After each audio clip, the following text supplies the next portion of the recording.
millionaire husband abandoned his sick wife for a mistress, but her revenge left him with nothing. Picture a gilded penthouse overlooking the sparkling skyline of New York City, a sanctuary of wealth, prestige, and promise, yet haunted by secrets and shattered vows. This is the world of Richard Kensington, a self-made millionaire, and his devoted wife, Emily, a woman whose unwavering love was matched only by her resilience in the face of grave illness. When rumors of a hidden affair swirl through the halls of power, trust unravels, exposing the cruel betrayal that would tear them apart. A mistress enters the scene, entangling their fates in a story of heartache and vengeance. Stay with us to discover how Emily's remarkable revenge shakes the foundations of fortune and leaves everyone forever changed. Richard Kensington was born in the humble suburbs of Buffalo, New York, far from the glamorous epicenter of Manhattan's elite circles. His parents, Ronald and Martha Kensington, were middle-class folks who believed in hard work and perseverance. As a teenager, Richard worked tirelessly, mowing lawns, delivering newspapers, anything to save up for a future that stretched far beyond the picket fences he knew. His greatest drive was a yearning to surpass his modest upbringing, to prove that he had the brilliance and grit to make it in the big city. He met Emily Carter during his final year of college at Columbia University. Emily was a theater major with big dreams of making it to Broadway. Quiet yet passionate, Emily instantly captivated Richard with her fierce determination and gentle spirit. Though their backgrounds were vastly different, Emily's father was a retired professor and her mother a librarian. She carried herself with an elegant confidence that set her apart. Their first date was at a cozy Italian bistro near campus, Mama Lucia's. They stayed long after closing, sharing stories about their lives, ambitions, and insecurities. Richard realized that for the first time, someone saw him for who he was, not just who he wanted to be. Emily recognized a raw intensity in him, a yearning for success, but also a tender side he rarely displayed. As years passed, Richard's eye for opportunities in the tech sector sharpened. He founded Kensington Innovations, a startup that developed specialized software for retail companies. Although the first few years were rocky, a fateful partnership with a major clothing brand catapulted the company into staggering success. By the time Richard was 30, he was a millionaire, buying penthouses, driving Bentleys, and stepping into a world previously only accessible to Manhattan's old money families. Emily, in turn, stood by his side through every high-stakes meeting, each victorious client pitch, and the countless nights where he paced their living room, phone glued to his ear, negotiating his next business move. Their wedding was a grand yet elegant affair. Held at the Plaza Hotel in New York City, it dazzled 200 guests, including major players in tech, theater, and academia. Everyone commented on how Emily and Richard seemed to form the perfect couple: beauty, brains, and boundless ambition. But success came at a price. Richard's schedule quickly became consumed by clients, investors, and expansions. As Kensington Innovations grew, so did his appetite for luxury and the intoxicating thrill of high-stakes business deals. Emily's love for the theater faded into the background as she found herself consumed by philanthropic events and charity galas, duties that were expected of a millionaire's wife. In the early years of their marriage, Emily often whispered assurances, "Money will never replace what we have." Richard would smile, profess his love, and promise her a life so grand that no shadows of the past could ever taint it. Yet, beneath the glittering veneer of wealth, their emotional distance began to expand. Their love remained, but it was tested by late nights, neglected dinners, and quiet sighs of resignation. Neither suspected that the real test of their devotion was still to come, an ordeal that would reshape their lives and set into motion a betrayal and revenge that not even the biggest Broadway playwright could have scripted. It was during one of Richard's frequent business trips, this time to San Francisco for a tech conference, that Emily first sensed something was wrong with her body. She had been feeling unusually fatigued, with a persistent cough that worsened every day. Initially, she chalked it up to stress. After all, she was juggling charitable events, social commitments, and the silent pressure of being Mrs. Kensington, the perfect hostess and partner to a millionaire CEO. One rainy afternoon, after nearly fainting at a fundraiser, Emily's friend and personal assistant, Rachel Donnelly, insisted she see a doctor. Emily reluctantly agreed. They visited a private clinic in the Upper East Side, where Dr. Serena Holmes ran a series of tests. Several anxious days later, Emily received a call asking her to come in for a consultation. She went alone, dismissing Rachel's offer to accompany her, confident that it would be something minor. Instead, she walked out with a diagnosis that sent a chill through her entire being, a rare autoimmune disorder that would require ongoing treatment, medication, and close monitoring. The doctor informed her that while the condition was manageable, it would be a long, draining journey. Stress and exhaustion could worsen the symptoms, making it even more crucial for Emily to prioritize rest and medical care. Stunned and overwhelmed, Emily told Rachel the truth, but decided to keep it hidden from Richard, at least until she fully understood the implications. She rationalized it. Richard was in the midst of finalizing a monumental merger for Kensington Innovations, one that could launch their fortunes to stratospheric heights. Emily didn't want to burden him. She didn't want to add to his stress. However, her physical condition started to decline faster than she expected. She struggled to keep up her usual pace, the late-night galas, the carefully orchestrated brunches with investors' wives, and the community outreach programs at local theatres. Dark circles formed under her eyes, and her once vibrant spirit dimmed. When Richard finally returned from the West Coast, he was too preoccupied to notice. He was ecstatic about a major breakthrough in negotiations. Rather than pausing to see her fragile state, he talked endlessly about the deal, the profits, and the lavish vacation they might take afterward. Emily tried to speak to him about her health, but every time she mentioned feeling unwell, he brushed it off with well-intentioned yet dismissive responses. "Maybe you need more vitamins," or "I'll have my secretary book you a spa day." A few weeks later, Emily mustered the courage to try again. This time she arranged a quiet dinner at home, hoping to find the right moment to explain her situation in detail. But Richard arrived late, eyes glued to his phone, muttering apologies between calls. After another round of messages from an unnamed contact who seemed extremely insistent, he abruptly excused himself and left for an emergency meeting. Emily was left alone at the dinner table, the untouched meal growing cold before her. She clutched at her chest, a wave of dizziness overtaking her. In that moment, she realized just how isolated she had become in her own marriage. The unspoken truths and the secrets they were keeping from each other would soon prove far more corrosive than the disease that threatened her body.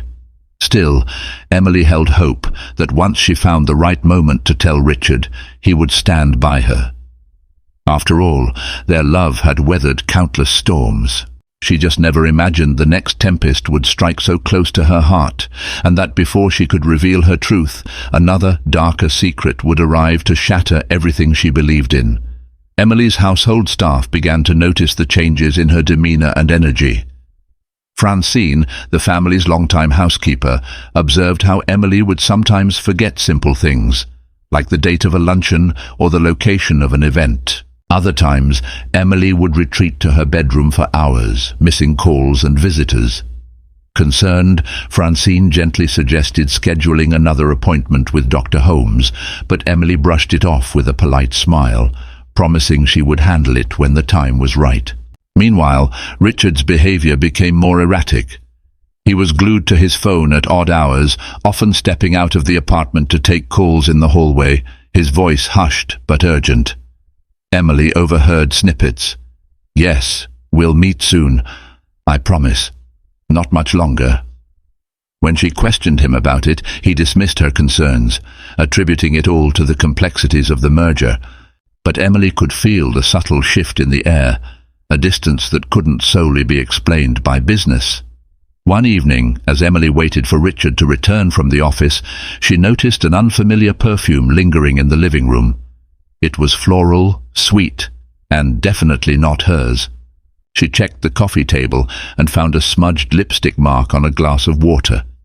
It was as though another presence had invaded her sanctuary without her knowledge. When she confronted Richard about it, he shrugged casually. "Oh, that was probably a client I had to bring up for a quick chat. You know how it is in this business." His nonchalance didn't sit well with Emily. Something didn't feel right. She tried to push it out of her mind, hoping it was just a misunderstanding. Yet the doubts only grew. Rachel, who was also close with Richard, confessed to Emily that she had seen him stepping into a black limousine with a striking brunette outside a high-end restaurant in Soho. Confusion and fear waged a war inside Emily. She wanted to believe that the man she married would never cheat on her, especially not while she was struggling with her health. But evidence to the contrary seemed to appear daily. Torn between the pressure of her illness and her suspicions, Emily decided to confide in her older brother, Daniel Carter. Daniel, a quiet university librarian in Boston, was fiercely protective of his sister. He listened calmly as Emily poured out her doubts and fears. He pressed her to address her health first, but Emily insisted she had to clear the smoke around Richard's possible affair. She couldn't bring herself to believe she was losing both her health and her marriage in the same breath. Determined to uncover the truth, Emily hired a private investigator named Howard Blake. Recommended by a trusted friend, Howard was known for his discretion and professionalism. He assured Emily that he would work swiftly and quietly. Her heart pounded as she handed him photographs of Richard, details of his daily schedule, and addresses of places he frequented. As days bled into nights, Emily tried to maintain her usual composure, attending events, smiling for cameras, and shaking hands with investors' wives. But behind the poised facade, her mind raced with anxious thoughts. Who was the mysterious brunette? Was her marriage a lie? And how would Richard react if he discovered she had been digging into his private life? In the midst of it all, Emily's health worsened. She clung to secrecy about her diagnosis, refusing to admit vulnerability to a husband she was starting to doubt. This denial of her reality would soon collide with the truth in a way that would change everything, setting in motion a series of betrayals and revelations neither of them could ever reverse. 2 weeks of agonizing waiting came to a head when Howard Blake finally called Emily. His tone was grim, revealing that he had uncovered evidence of Richard meeting a young socialite named Ava Covington at various upscale venues across Manhattan. The photographs were damning. Richard and Ava laughing intimately at the Ritz-Carlton bar, strolling hand in hand through Central Park, and even entering a luxury apartment building in Tribeca late at night. Emily's heart sank as she flipped through each snapshot. It was like watching her life shatter in real time. In one particularly painful photo, Richard had his arm around Ava's waist, his face lit with an adoring smile Emily hadn't seen in months. Proof of infidelity now lay in her trembling hands. Who was Ava Covington? Howard explained that she was an up-and-coming fashion influencer, known for her glamorous Instagram feed and connections to prominent designers. She had grown up in a privileged environment, attending exclusive schools and rubbing shoulders with Manhattan's elite. Perfectly poised and impeccably dressed, Ava seemed a world away from the compassionate, genuine nature that defined Emily. Determined to confront the situation, Emily invited Richard to a quiet dinner at home yet again. She laid out their finest china, hoping the domestic warmth might remind him of the life they'd built together. When he arrived, he seemed preoccupied, tapping away at his phone until Emily politely asked him to put it down. With trembling hands, she slid the photographs across the table, watching for the slightest flicker of regret or guilt in his eyes. Richard stared at the images, his face contorting through a spectrum of emotions, shock, anger, and ultimately a steely resolve. "It's not what it looks like," he insisted. But his words rang hollow. The evidence was irrefutable. Rage and heartbreak warred within Emily. She had expected tears, apologies, or some remorse. Instead, Richard bristled, as though her discovery was an annoyance rather than a betrayal. He didn't deny the affair outright. Instead, he tried to justify it, deflecting blame onto Emily for being distant and too consumed with her own issues. The cruelty of the accusation left her reeling. The man who once claimed he'd do anything for her was now using her illness, an illness he didn't even know about yet, as a scapegoat for his infidelity. When the argument escalated, with Richard calling Emily overly sensitive, she felt her resolve harden. She demanded that Richard end whatever was going on with Ava. Through clenched teeth, he swore that Ava was just a business connection turned friend, but the damage was done. That night, Richard slept in the guest bedroom, and neither uttered a word to the other. In the days that followed, tension smothered every corner of their penthouse. Emily received messages of concern from close friends. She suspected rumors about Richard's mistress had begun circulating among their social circles. She contemplated telling him about her diagnosis, hoping it might rouse whatever empathy remained in him. But each time she opened her mouth, his dismissive glare stopped her in her tracks. Richard's betrayal shook Emily to the core, fracturing the trust she had believed to be unbreakable. Little did she know that this was only the beginning. Ava's presence would soon intensify, driving a wedge so deep that the entire foundation of Emily's world would be left on the brink of collapse. And in that collapsing world, Emily would discover a well of strength she never knew she possessed, one that would set the stage for a revenge so thorough it would leave Richard with nothing.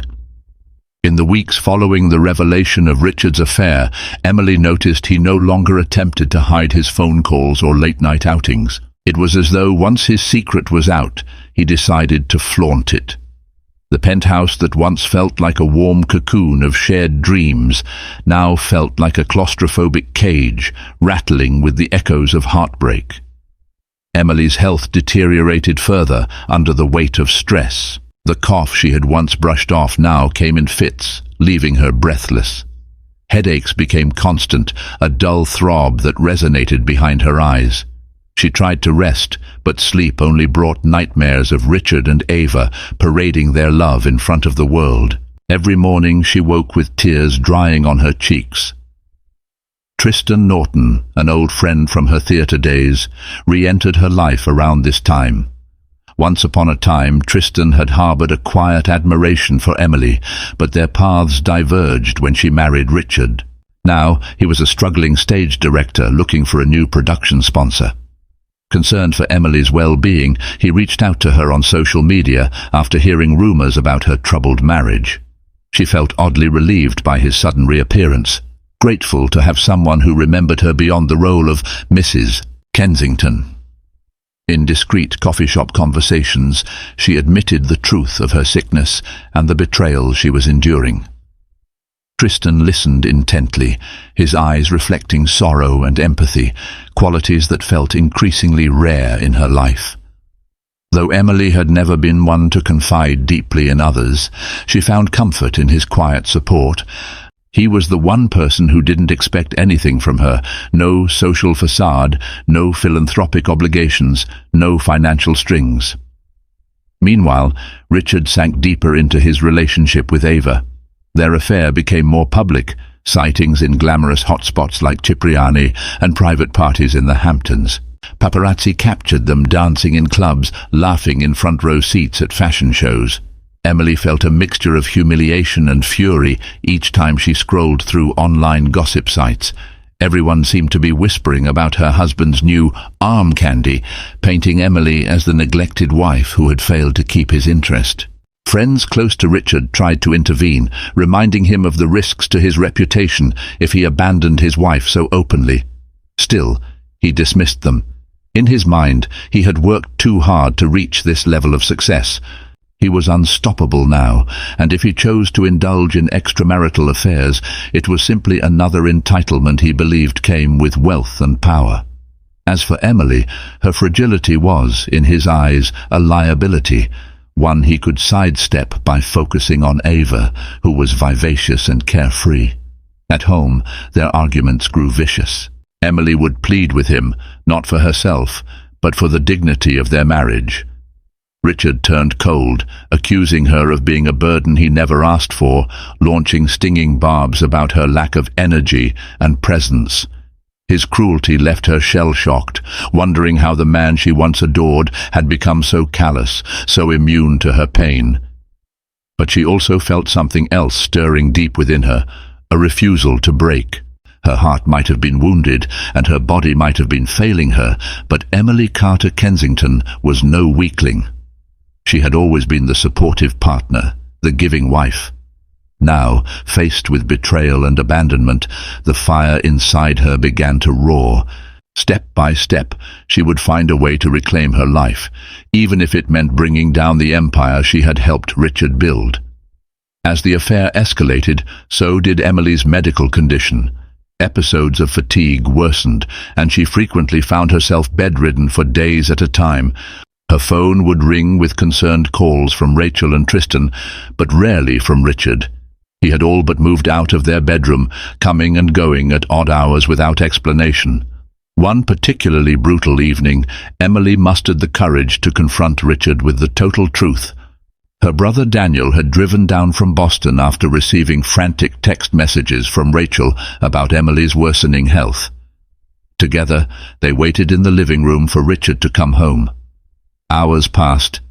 It was nearly midnight when Richard finally walked in, reeking of expensive cologne and top-shelf whiskey. Daniel stood, glaring. "Richard, we need to talk," he said, his voice tight with emotion. Emily, cheeks flushed with fever, pressed a glass of water to her lips, trying to steady her nerves. She was prepared to tell him everything, her diagnosis, the medication she was on, the possibility she might need a risky treatment if her condition continued to deteriorate. But Richard, in no mood for serious discussions, merely scoffed. "Not tonight," he said curtly, tossing his suit jacket over a chair. His gaze flickered contemptuously toward Daniel. "And I don't appreciate being ambushed by your family, Emily." Summoning her remaining strength, Emily rose on shaky legs and grabbed his arm. "You will listen to me," she said, her voice laced with quiet desperation. She told him about the hospital visits, the test results, and the excruciating fear she had been living with for months. "I'm sick, Richard," she finished, tears glistening. "I need your support." For a moment, Richard seemed to soften. A flicker of concern flashed across his face, but almost instantly he hardened once more, pulling away. "Why didn't you tell me earlier?" he asked. Before she could answer, he glowered at her. "You think I can just drop everything for this? I have a company to run, an empire that you've enjoyed the spoils of." Daniel erupted, fists clenched, calling Richard a selfish coward. The argument erupted into a shouting match. Emily's hands trembled so violently she could barely keep hold of the glass. The emotional and physical strain overwhelmed her.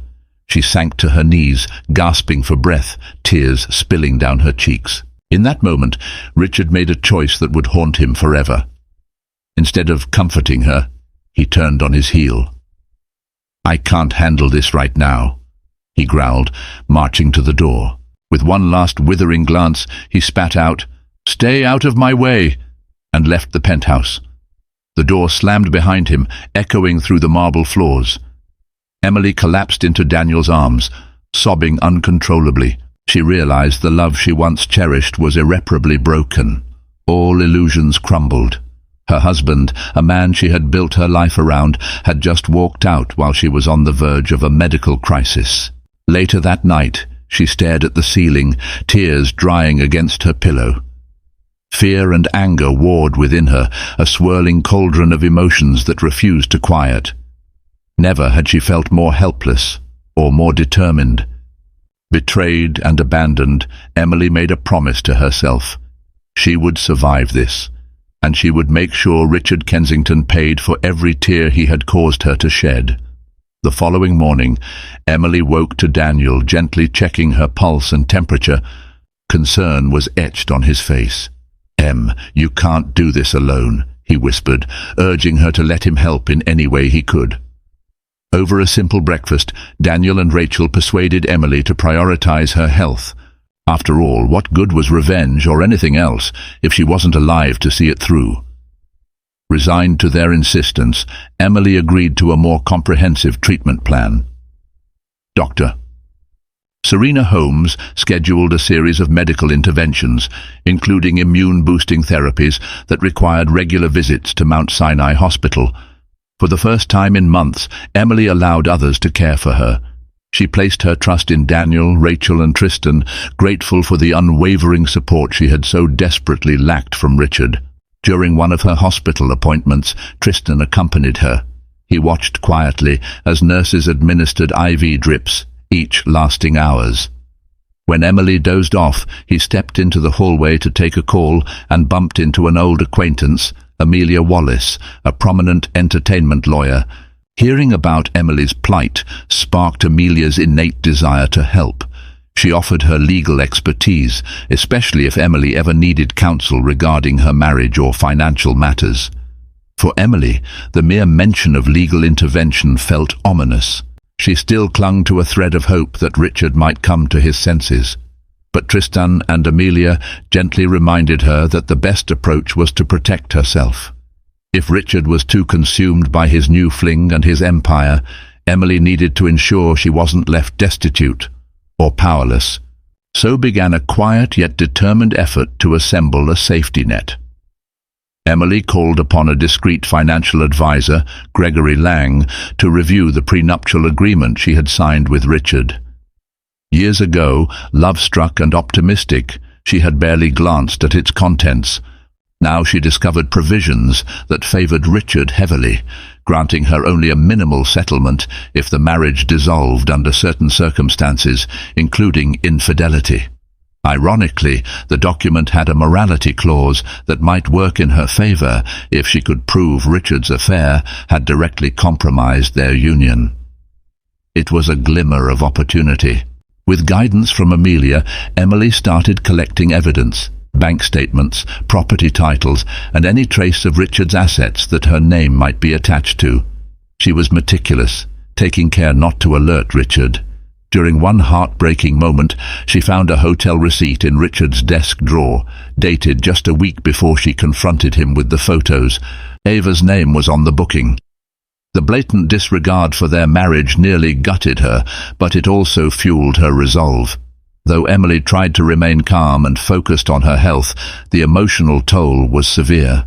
Panic attacks struck late at night, leaving her breathless with terror, imagining a future alone and unprotected.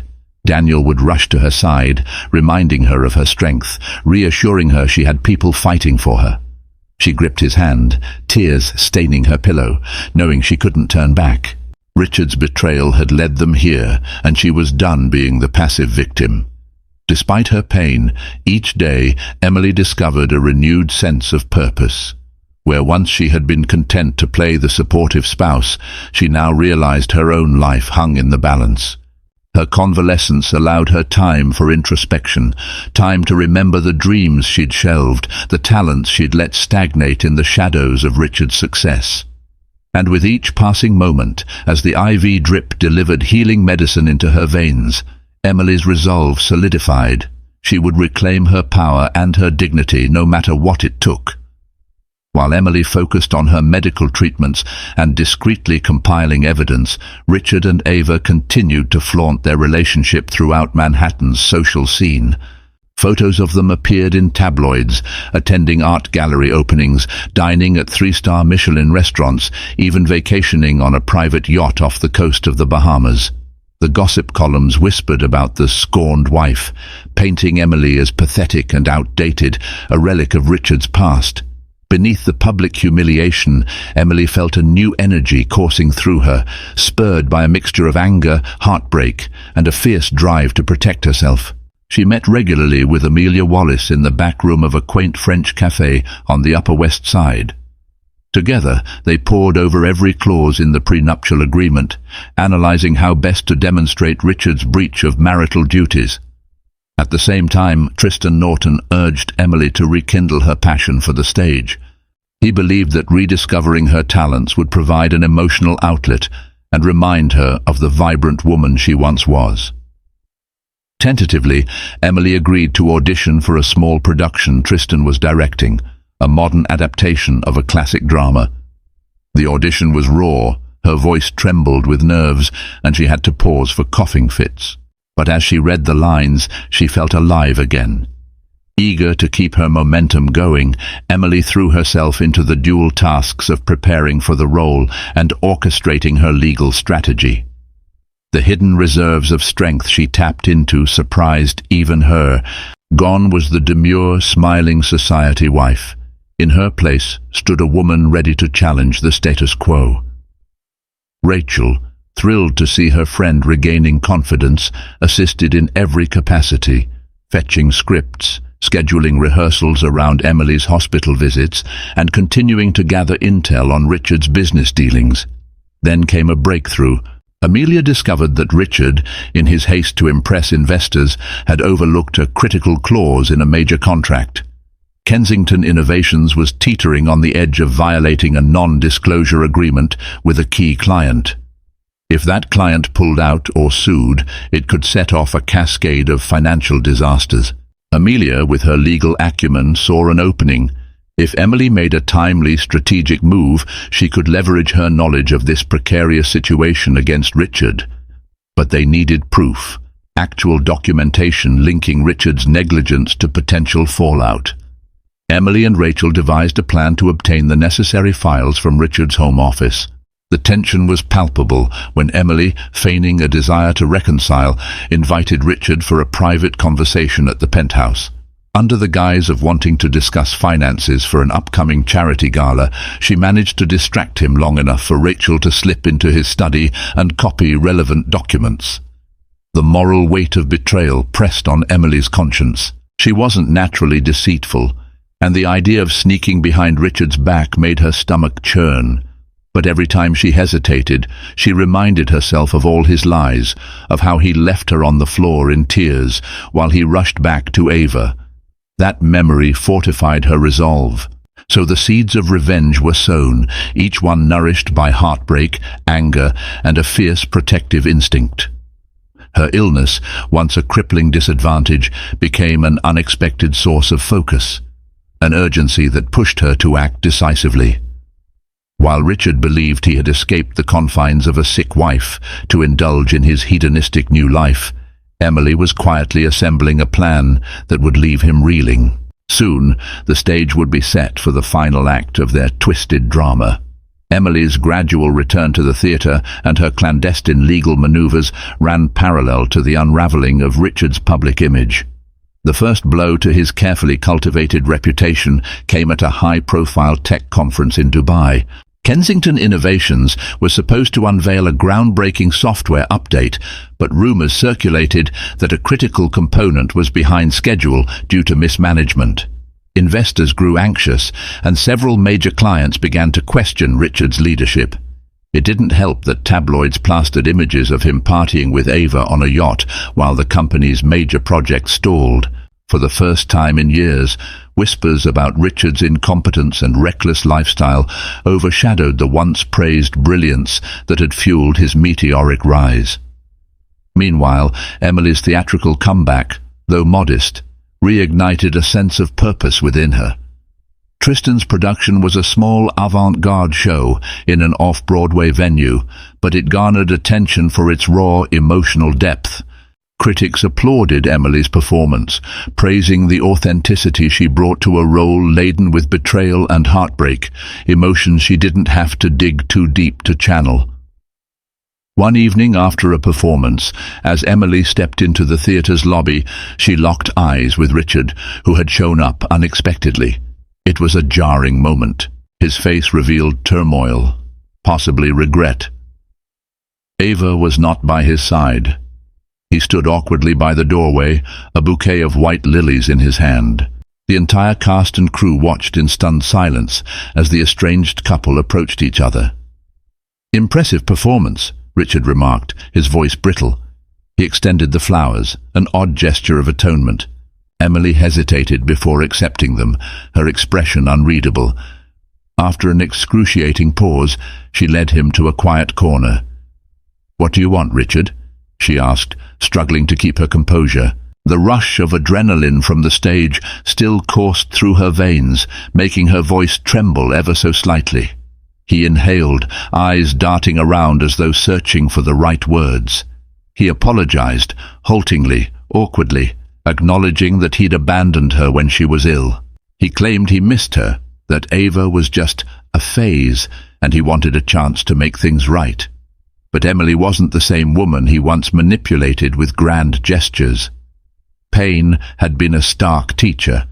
She peered at him, noticing the faint lines of stress aging his once youthful face.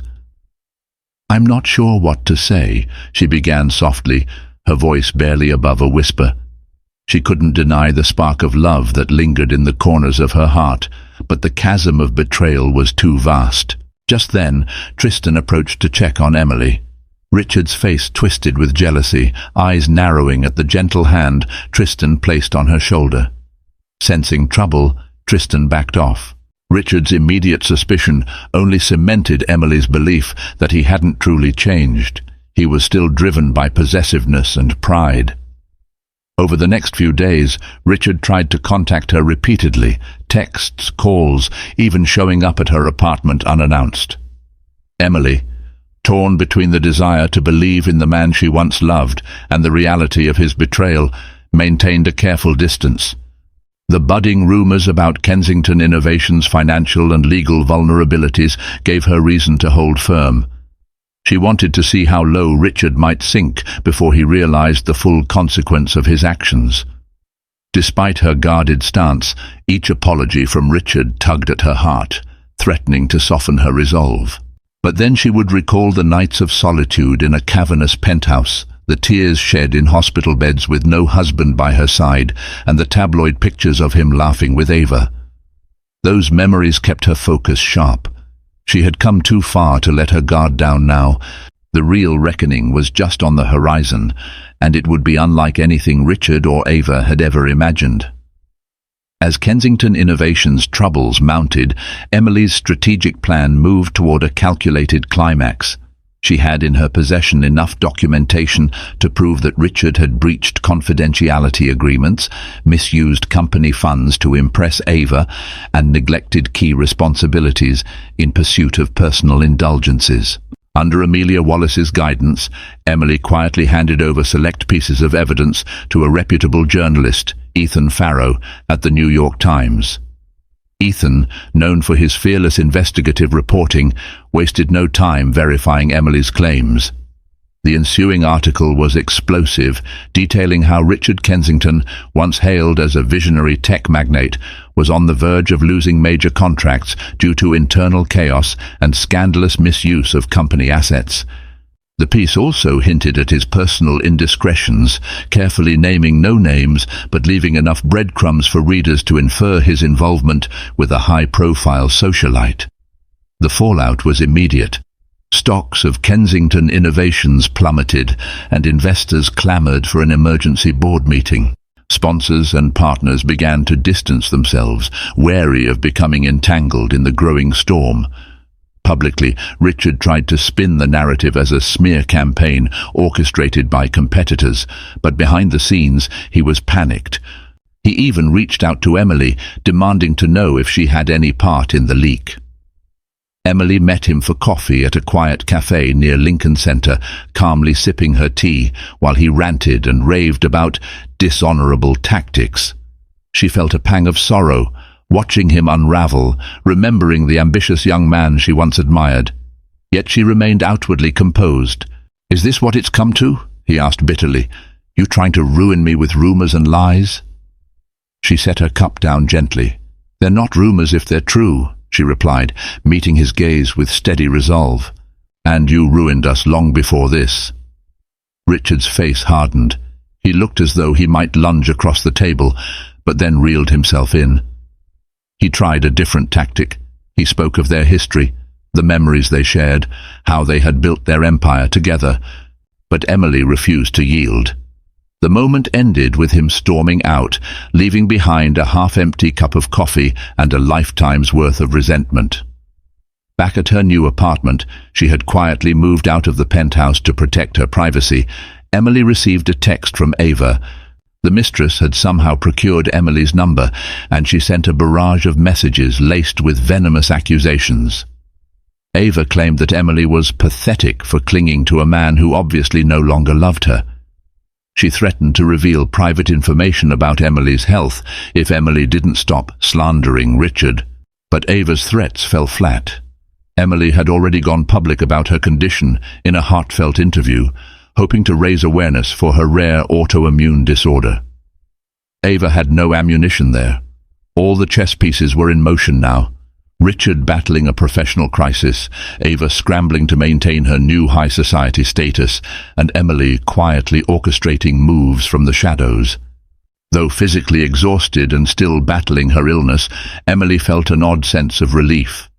The storm had arrived, and with it came the power to reclaim her identity, free from the shackles of Richard's empire. As the dust of this public scandal settled, the stage was set for the final showdown. Emily and her loyal allies watched from the wings, prepared for the next act in a drama that would end with Richard Kensington discovering that sometimes the real power lies not in wealth or status, but in the unbreakable spirit of a woman he once took for granted. The boardroom at Kensington Innovations was packed with anxious shareholders, legal advisors, and senior management. Rumors buzzed in the corridors.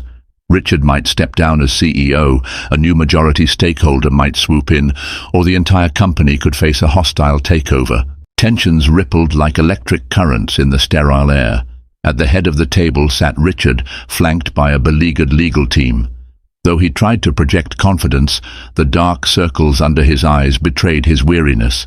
The meeting commenced with a barrage of accusations about fiscal impropriety, misallocation of funds, and the damaging tabloid stories that threatened the company's credibility. One by one, investors demanded explanations for Richard's conduct, both in and out of the office. In a desperate move, Richard attempted to shift blame onto his CFO, claiming he had been unaware of financial mismanagement.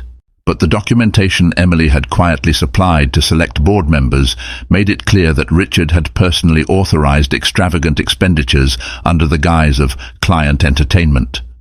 In reality, these funds had supported his lavish trips and gifts for Ava. As the accusations mounted, the CFO, cornered and disgraced, revealed emails that further implicated Richard. Emails in which Richard openly bragged about using company money to fund a well-deserved break for him and Ava in the Caribbean. A stunned silence washed over the boardroom before erupting into chaos as the furious board members demanded Richard's immediate resignation. Outside, journalists gathered in the lobby, cameras and microphones poised to capture the fallout. The security team tried to keep order, but the clamor was deafening. When the meeting ended, Richard emerged, head bowed, no triumphant grin on his face. He ignored the reporters' shouted questions, rushing to a waiting car, but paparazzi snapped pictures, capturing the moment of defeat for all to see. Meanwhile, Emily was ensconced in the supportive embrace of Daniel, Tristan and Rachel in her new apartment. She watched the live coverage on television. Her heart ached. Not from regret, but from the bittersweet sting of knowing she had wielded the sword that felled her husband's empire. She remembered the days when they were young and hungry, plotting their shared success at a small kitchen table. She grieved the future they had once planned, but she also acknowledged the necessity of this outcome. Later that evening, a representative from the board reached out to Emily, confirming Richard's suspension as CEO. Amelia Wallace, by Emily's side, took the call. She politely inquired about the prenuptial agreement and Emily's potential settlement options, calmly reminding them of Richard's many breaches, both financial and moral. The board representative, in a tone markedly more conciliatory than before, hinted that a favorable settlement would be arranged to keep Emily from pursuing a lengthy legal battle that might further harm the company's reputation. The news spread quickly. Ava, hoping to salvage her own name, distanced herself from Richard publicly. She posted a tearful apology on social media, claiming she had been misled and used. The crowd's sympathy was lukewarm at best. The mistress had no place to hide from the backlash. Online critics lashed out at her for participating in the affair and enjoying the spoils of Richard's wealth, while Emily battled a life-threatening illness. Thus, the house of cards that Richard had built with arrogance and deceit finally toppled. With each revelation, the man who once had everything found himself reduced to a cautionary tale. Emily, though physically drained, felt the weight of relief settle over her. The final act was near. All that remained was to finalize her revenge, ensuring she walked away with dignity and security, while Richard was left with nothing but the consequences of his own actions. In the aftermath of Richard's downfall, Emily's life took on a measured calm she never thought possible. The pre-nuptial agreement's morality clause, combined with the damaging evidence of Richard's misconduct, ensured she received a substantial settlement, enough to cover her medical expenses, support her new artistic pursuits, and secure her future. Amelia Wallace masterfully negotiated the terms, emphasizing that any further public dispute would only prolong the company's suffering. Desperate to salvage whatever remained of Kensington Innovations, the board conceded to Emily's demands. During her final visit to the penthouse, now a husk of painful memories, Emily walked through each room, recalling the moments of joy and heartbreak. She paused in the grand living room where they had hosted countless parties, where she first discovered the faint scent of another woman's perfume. The memories flickered like scenes from a half-forgotten film. Instead of anguish, she felt an odd sense of closure. In a corner, she found a forgotten photograph of her and Richard, taken during a charity event. She studied it for a moment, remembering how genuinely happy they had been in that instant. She slipped it into her purse, not out of longing, but as a reminder of the lessons learned, of how easily love and loyalty could be corroded by greed and betrayal. Word of Emily's story spread, and media outlets lauded her courage for speaking openly about her illness and her tumultuous marriage. She had become, to her surprise, a figure of quiet inspiration, a woman who overcame personal and physical challenges, emerging stronger than before. Richard, on the other hand, was rarely seen. Stripped of his CEO title and abandoned by investors, he took a forced leave from New York. Rumor had it he was staying in a small apartment in Brooklyn, far from the opulence of his old life. Ava's interest in him had waned as soon as the money and influence evaporated. The few acquaintances who remained described him as withdrawn, consumed by bitterness. On a brisk autumn morning, Emily stood on the stage of a renovated downtown theater, rehearsing lines for a new production that Tristan was directing. The smell of wood, paint, and dusty curtains was comforting, reminiscent of her college days. After the final run-through, Tristan congratulated her on a powerful performance. They shared a warm smile, filled with the unspoken acknowledgement of how far she had come. Later, Emily visited Mount Sinai for a routine checkup. Dr. Serena Holmes gave her cautious but encouraging news. Her condition was stable, and the treatments appeared to be effective. Though she would need ongoing care, the immediate danger had passed. Outside the hospital, the crisp air felt cleaner, the sunlight brighter. She realized she was free from the toxic cycle of betrayal, free from the fear of losing herself. The next day, she took a quiet moment to reflect on her journey. She penned a letter, one she knew she would never send, to Richard. In it, she wrote of disappointment, love lost, and forgiveness she was still learning to offer. She ended with gratitude, oddly enough, for the lessons his betrayal had taught her. Then she folded the letter, locked it away in a drawer, and stepped out into the bustling New York streets. A new dawn had arrived for Emily Carter Kensington, one where she could define her own destiny. The empire Richard had built lay in ruins, but from the ashes, Emily reclaimed her life, proving beyond a doubt that even a broken heart can spark the fiercest flames of rebirth. And so ends the saga of Richard Kensington and Emily Carter, an unforgettable cautionary tale about greed, betrayal, and the indomitable spirit of a woman who refused to be destroyed by either. Emily's unwavering determination led her from heartache to healing, showcasing that no wealth, no social standing, and no affair can diminish the fierce power of self-respect and resilience. In the end, her revenge wasn't just about reclaiming what was hers. It was a testament to her inner strength, a reminder that love begins with honoring oneself. If this riveting story moved you and left you longing for more real-life drama, don't forget to like, share and subscribe. Help spread the word about Emily's incredible journey, and make sure you're the first to hear about upcoming tales that reveal the triumphs and trials of our most compelling characters. Thank you for watching, and stay tuned for more unforgettable stories.